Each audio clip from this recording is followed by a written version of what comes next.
안녕하십니까. 신의기대 국방TV 시큐리티 뉴스입니다. 오늘도 역시 아주 중요한 우리 대한민국 안보 그리고 국제정치 관련 소식 알려드리겠는데요. 중국이 아주 곤경에 빠지고 있는 모습 보면 기분 좋지 않습니까? 기분 좋습니다. 그래서 오늘 또 중국이 아주 곤경에 빠지고 있는 소식, 자충수, 자기 눈을 자기가 찔렀다 라는 그 소식 알려드리면서 또 중국과 대만의 전쟁 위기 정말 심각해지고 있는데 이런 상황에서 대만이 생존을 위한 어떤 여러 가지 행동을 하고 있는 모습 알려드리겠고요. 그리고 국정감사에서 우리 공군을 아주 비난하는 그런 내용이 나왔는데 야 이거 좀 뭐 알고 비난을 해야죠. 무슨 내용인지 한번 보겠습니다. 우리 공군이 도입한 F-35A 전투기가 도입 후에 2년 동안 단 한 차례의 기관포 실사격도 하지 못했으며 심지어 부품 돌려막기가 이루어지며 심각한 유지 문제를 겪고 있다는 소식입니다. 국회 국정감사장에서 나온 주장인데 국감의 수준 정말 한심합니다. 공군이 2년 전부터 전력화한 F-35A 스텔스 전투기 부품 조달이 원활하지 않아 다른 항공기에서 부품을 빼서 사용하는 사례가 적지 않으며 해당 전투기는 도입 후에 단 한 차례도 기관포 실사격을 하지 못해 공갈포 논란을 겪고 있다고 10월 12일 공군본부 국정감사에서 국회 국방위가 지적했습니다. 국방위는 공군이 보유한 F-35A 전투기 가운데 동류 전용은 작년 82건, 올해 8월까지 27건 등 모두 109건으로 집계됐다라며 이는 2008년 전력화된 F-15K가 연간 35건, 노후 기종인 F-4E와 F-5EF가 각각 15건과 13건인 것과 비교하면 지나치게 많은 것이다 라고 질타했습니다. 국회 국방위와 일부 언론은 군이 도입 초기 F-35A의 기계적 특성이나 운영 유지, 부품 공급 체계 파악에 허점이 있었던 것이 아니냐, 전력화한 지 2년밖에 안 된 첨단 전투기가 수십 년간 운용되어 노후한 전투기보다 훨씬 많은 동류 전환을 하는 것이 말이 되느냐 라며 질타를 쏟아냈습니다. 문제는 이런 지적이 과연 온당하냐 하는 것인데요. 우리 군이 도입하는 F-35A 물량은 10에서 13차 저율 초도 생산 물량으로 2018년부터 2021년 사이 생산된 기체들인데요. 14년 체결된 도입 계약에서 우리 정부는 40대에 7조 4천억 원, 대당 약 1,850억 원으로 구매해서 우리와 비슷한 시기에 42대를 도입한 일본이 기체 가격으로만 1,500억 원, 프로그램 코스트로 2,400억 원이 넘는 가격에 구매했다는 사실을 생각해보면 우리 군이 예산에 맞추기 위해 계약 당시 예비 부품을 상당수 뺐다는 것을 알 수 있습니다. 군용 장비의 동류 전환 문제는 도입 초기에는 당연히 발생하는 것인데요. 예산 추산과 계약에 있어 아마추어적이고 관료적인 업무 처리를 했던 방사청을 놔두고 엉뚱한 소요금만 잡는 국감, 국회 국방위의 수준을 높여야 한다는 지적이 이래서 나오고 있습니다. 제가 웬만하면 이 국회의원을 안 가고 싶은데 이거는 좀 문제 제기를 좀 해야 되겠습니다. 자, F-35가 작년에 82건, 올해 말까지 8월 말까지 27건 동류 전환했다. 이것만 들으면 야 F-35 첨단 전투기인데 그거 왜 그래? 아니 그런데 그보다 숫자가 더 많은 F-15K는 1년 내내 작년에 35건 이거밖에 안 했는데 이거 너무 많은 거 아니냐? 이거 들어보면 맞죠? 맞는데 그러면 왜 이런가를 구조적으로 알아야 될 필요성이 있죠? 자, F-15K 우리가 정비를 직접 하지 않습니다. F-15K는 보잉에 용역을 줘서 보잉이 전부 다 그냥 정비를 해주는 용역 계약을 체결했고 거기에서 부품 조달 다 해줘요. 그런 상황입니다. 그래서 F-15K가 연간 35건 동류 전환하는 거 그건 보잉이 자기네들 부품 공급 체계에 따라서 해 나가는 거예요. 그리고 F5 그리고 F4 팬텀 정말로 오랜 40년씩 된 전투기, 35년 넘은 전투기 그런 거죠. 그런 것도 연간 15건, 13건밖에 안 되는 이건 뭐냐? 들으면 야, 그 완전히 그냥 구닥다리 전투기보다 F-35 더 못한 거 아니냐? 라고 생각할 수 있죠. 그런데 F5와 F4는 지금 어마어마하게 다 퇴역을 하고 있어요. 그래서 지금 남은 전투기 몇 대 안 되죠. F4 팬텀 같은 경우에. 그러면 우리 공군이 수백 대를 가지고 있다가 대부분 퇴역하고 지금 한두 개 대대밖에 안 남았다. 한 20여 대밖에 안 남았다. 그러면 나머지 한 100여 대의 지금 스크랩 처리된 팬텀이 있죠. 그건 어디 고물상에 가서 그냥 확 찌그러뜨렸겠습니까? 아니죠. 거기에서 나온 부품이 어마어마하게 있습니다. 그러니까 굳이 동류 전환 안 해도 되는 거예요. F5 제공권 마찬가지입니다. 뭐 몇 개 비행단을 가지고 있다가 지금 줄여나가면서 FA50으로 교체하고 뭐 하고 있는 과정이기 때문에 퇴역한 기차들이 아주 많습니다. 거기에 상당히 많은, 그게 전부 다 부품 덩어리들 아닙니까? 그러니까 동류 전단이 적은 겁니다. 그러면 F-35는 왜 이렇게 동류 전단이 많냐? 일단 도입한 초기에 우리는 아주 싸게 도입을 했습니다. 일본하고 비슷한 시기에 도입했는데 일본은 대당 2,400억 원, 우리는 대당 1,850억 원. 물론 프로그램 코스트예요. 프로그램 코스트라는 것은 기체 가격 플러스 옵션입니다. 그런데 일본이 대당 우리보다 550억 원을 더 줬어요. 그 말은 일본이 바보고 바가지를 썼겠습니까? 절대 아니죠. 이건 지금 FMS 가격, 즉 미 공군이 도입하는 그 가격 그대로 동맹국에게 주는 겁니다. 그래서 일본과 우리나라가 받는 기체 가격은 똑같아요. 그런데 나머지 옵션이 다르기 때문에 우리는 1,850억 원에 도입했고 일본은 2,400억 원에 도입한 겁니다. 그 옵션이 뭐냐? 바로 부품, 예비 부품 몇 개냐? 이겁니다. 그래서 우리는 조삼모사예요. 도입을 할 때 기체만 들여와서 나머지 부품은 운용 유지비, 경상경비에서 조달을 하고, 그래서 도입 가격을 상대적으로 낮아 보이게끔 만들어서 이 군이 야 이거 뭐 도입하는데 예를 들어서 2,400억 원인데 40대다? 그러면 이거 10조 원 이렇게 하면 국민들이 깜짝 놀라죠. 10조 원, 10조 원인데 40대? 말이 돼? 라고 될 거니까 이거 좀 가지치기 많이 해서 나머지 부분은 경상경비에서 조달하는 걸 하고 그렇게 해서 도입을 하는 겁니다. 자, 그런데 이 F-35는 완전히 새 기체죠. 미국도 제대로 운영해 본 적이 없죠. 그래서 도대체 어느 부품이 어떻게 소요가 많이 될지 알 길이 없습니다. 데이터가 없으니까. 미국이 선행적으로 데이터를 쌓아놨으면은 예를 들어서 지금 우리가 F-21 도입한다. 그러면은 미국이 그동안 수십 년 동안 F-21 랩터를 운영을 하면서 아 이런 부품이 빨리 소모가 되더라 하는 데이터가 있을 거 아닙니까? F-35는 미국도 지금 처음 도입하니까 데이터가 없어요. 그러니까 뭐 그냥 기존에 우리가 4세대 전투기를 사용해보기 이런 것들이 부족하더라 해서 해봤는데 실제 상황하고 다를 수 있는 겁니다. 그러니까 동류전환 할 수 있는 것이죠. 이런 걸 가지고 동류전환 했다 라고 F-35가 마치 쓰레기 전투인 것처럼 이야기하고 또 공군이 쓰레기 짓을 하고 있는 것처럼 이야기를 하고 하는 것 자체가 국회 국방위원들이 자질이 좀 부족한 건 아닌가라는 의심을 안 할 수가 없고 이런 걸 좋다고 받아 적는 언론들은 더 한심하고 그렇습니다. 그래서 제가 항상 주장하는 것이지만은 우리 한국군이 무기 도입하는 예산을 보면 다른 나라들보다 아주 싸요. 그 싼 이유가 바로 조삼모사 때문에 그렇습니다. 운용 유지 부품을 우리는 따로 경상경비에서 처리하는 걸로 하고 그냥 그 기체 가격에다가 옵션 크게 추가 안 하고 들여오니까 우리는 싸게 보이는 거고 마치 방사청이 그래서 협상을 잘한 것처럼 보이는데 천만의 말씀이다 라는 겁니다. 그래서 일본이 바보가 아니고 우리가 방사청이 협상을 너무너무 잘한 것 결코 아니고 그냥 우리는 그렇게 조삼모사한 거다. 그러면서 방사청이 얼마나 삽질 바보짓을 했냐. 이게 그때 제가 방송 출연해서 계속 주장을 했었어요. 이건 저율 초도 생산 단계에 지금 계약을 하는 거니까 앞으로 점점 생산량이 많아지면 우리가 도입하는 시기 되면 가격 떨어진다. 그래서 지금 논의되고 있는 이 가격보다 향후 도입되는 시점의 가격이 훨씬 떨어진다. 실제로 그렇게 해서 5천억 다운됐지 않습니까? 그래서 그런 부분에 대해서 유동성 있는 계약을 맺어야 된다. 근데 방사청이 자기네들 협상 잘했다는 소리 들으려고 인공위성 한 대 공짜로 받아오는 것처럼 보이게 하려고 인공위성 한 대 값이 5천억 원 아닙니까?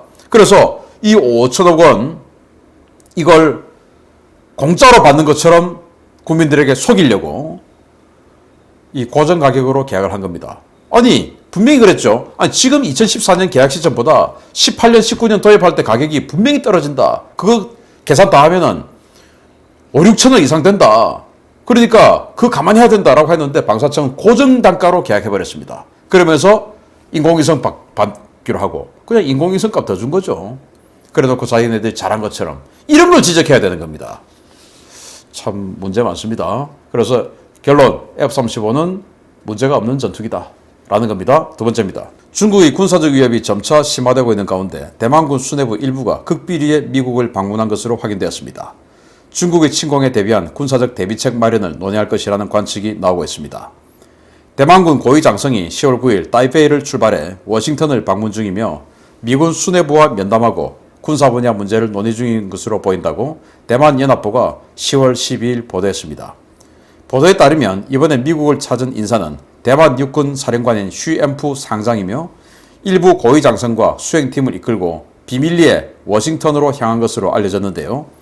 이들은 공식적으로는 미 육군협회 연례회의 및 전람회 행사에 참석하기 위한 출국이라고 밝혔지만 진짜 목적은 따로 있었다라고 대만 언론은 전했습니다. 쉬 상장 일행은 미 국방부를 찾아 국방부 고위 관계자들과 면담하고 워싱턴 일정 종료 후에는 하와이로 이동해서 존 아퀼리노 인도태평양 사령관, 찰스 플린 미 태평양 육군 사령관을 만나 군사 분야 문제를 논의한 것으로 전해졌습니다. 이런 보도는 미국이 인도태평양 사령부 주도로 비밀리에 미군 병력을 대만에 주둔시키며 대만군의 특수작전 교육을 맡아왔다는 보도가 나온 직후 나온 것인데요.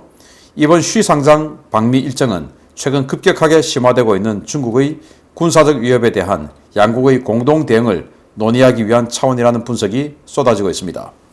실제로 중국은 공산당 관영 매체 환구시보를 통해 10월 12일 대만의 행보를 최후의 날 파멸을 앞둔 자의 마지막 광기라며 맹비난하고 평화적 해결의 희망은 급격하게 줄고 있고 인민해방군은 대만 봉쇄는 물론 상륙작전을 통해 대만을 무력으로 통일시킬 수 있는 능력을 갖고 있으며 전쟁 가능성은 누구나 예감하고 있다 라며 위협 수위를 더욱 높여가고 있어서 이번 대만군 수뇌부의 방미가 대만의 전쟁 위기에 대한 긴급 대응 논의 차원이라는 분석에 힘을 실어주고 있습니다.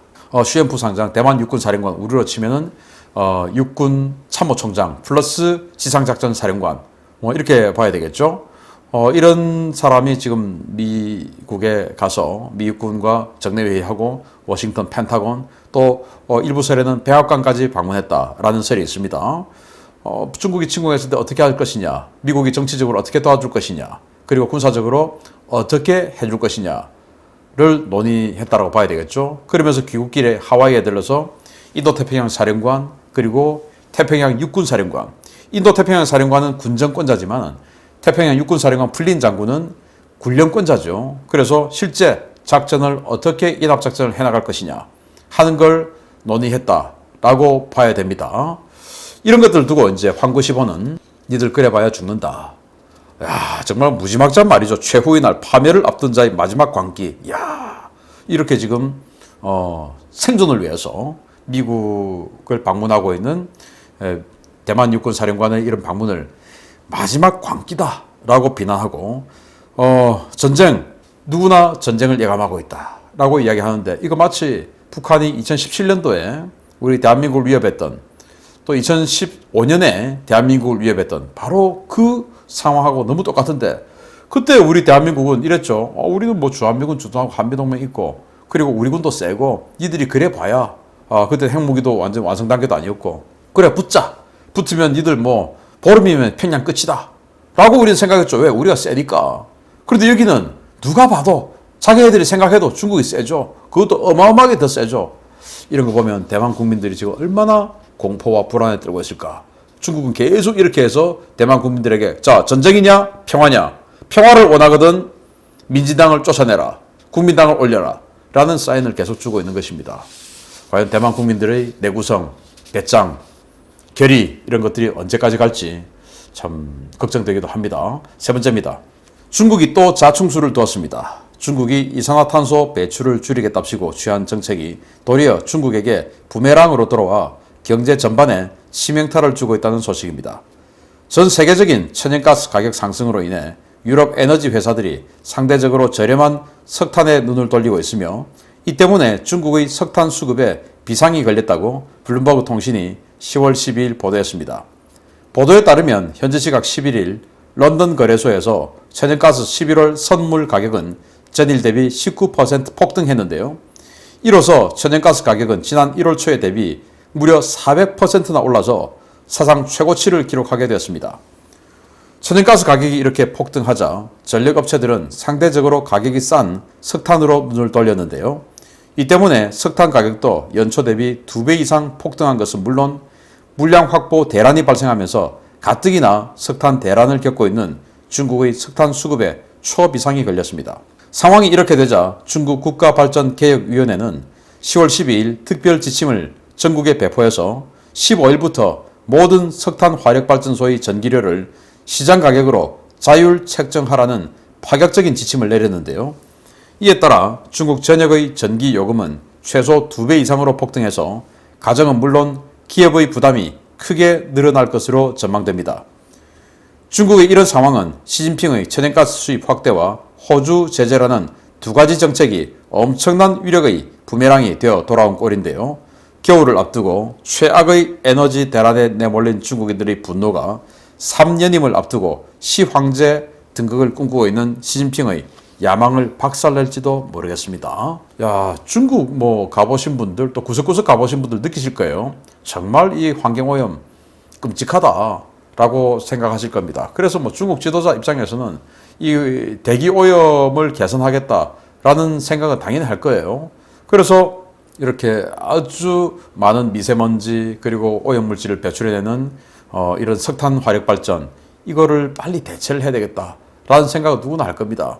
그런데 희한하게도 그게 지금 엎친 데 덮친 격으로 지금 동시에 문제가 터지고 있는 겁니다. 그게 석탄이라고 하는 이게 빌미가 되니까 여기에서 계속 악재만 연속되죠. 제가 지지난주에 중국의 산시성에 그 타이유안 있는 그 산서성에 거기가 이제 석탄의 집산지인데 거기서 채굴이 많이 되는데 비가 많이 와서 갱도가 물에 잠기고 이렇게 해서 엎친 데 덮친 격 됐다라고 알려드렸는데 그 이후에 또 그 다음 주에도 계속 그 산서성 지역에 비가 와서 우리 YTN 연합뉴스에도 계속 그 보도가 되더라고요. 그래서 지금 더욱더 엎친 데 덮친 격이 됐다. 그러니까 제가 말씀드린 것 이후 일주일 이후에 또 그 보도가 나왔으니까 일주일 내내 그 산서성 지역에 비가 왔다라는 거 아니겠습니까? 정말 그렇게 해서 석탄이 문제가 생기고 그런데 중국은 그 대기 오염을 개선하기 위해서 이 전기 자동차도 굉장히 많이 지금 발전해 있죠. 그거 다 대기 오염 때문입니다. 그런 관계로 천연가스 쪽으로 이 발전의 눈길을 돌려놨는데 천연가스 그런데 갑자기 중국이 천연가스를 확 쓸어가니까 천연가스 가격이 올랐네요. 그러면 유럽 여러 나라들도 난방을 해야 되니까 유럽 우리보다 더 춥지 않습니까? 난방해야 되는데 중국이 천연가스 싹 쓸어가니까 그럼 뭐야? 우리 난방해야 되는데 그러면 석탄 우리가 또 해야지. 또 석탄을 또 사가는 겁니다. 그래서 석탄 가격이 또 올라요. 근데 중국은 지금 석탄이 당장 부족하고 급한데 그런데 석탄 유럽에서 살려고 하니까 석탄 없어. 또 유럽이 천연가스 중국 때문에 천연가스 가격이 확 올라가니까 석탄을 또 가져가니까 석탄 가격이 또 확 오르네요. 그래서 석탄 가격은 지금 2배, 천연가스 가격은 연초 대비 4배 이렇게 올라버리니 그러면 중국 입장에서는 당연히 이제는 더 이상 이 발전소들 전기 생산 업체들이 버틸 재간이 없는 것이죠.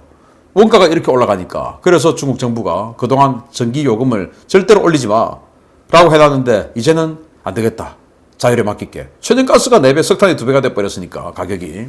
그래서 자율에 맡길게. 이제 이렇게 되면 당연히 전기 요금이 이제 하반기 연말에 폭등하게 되겠죠. 2배에서 3배 막 이렇게 오를 겁니다. 그렇게 되면은 기업 입장에서는 생산 원가가 올라가서 가격 경쟁력이 약화될 것이고 가정 입장, 일반 인민들 입장에서는 이 생활비가 올라갈 것이고 이렇게 되니까 이 모든 불행을 초래하고 있는 시진핑 주석의 비난이 돌아갈 것이죠. 그런데 시진핑 주석은 지금 3년임을 해야 되고 이런 여러 가지 아주 물고 물리는 상황이 됐는데 계속 천연가스 물론 이것도 우리에게도 영향이 있을 수 있습니다. 우리도 당연히 천연가스 발전 많이 하니까 그렇지만은 우리는 이 정도까지 못 버틸 정도는 아니니까 자꾸 더 올라서 중국에게 심각한 타격이 가기를 기대합니다. 마치겠습니다. 감사합니다.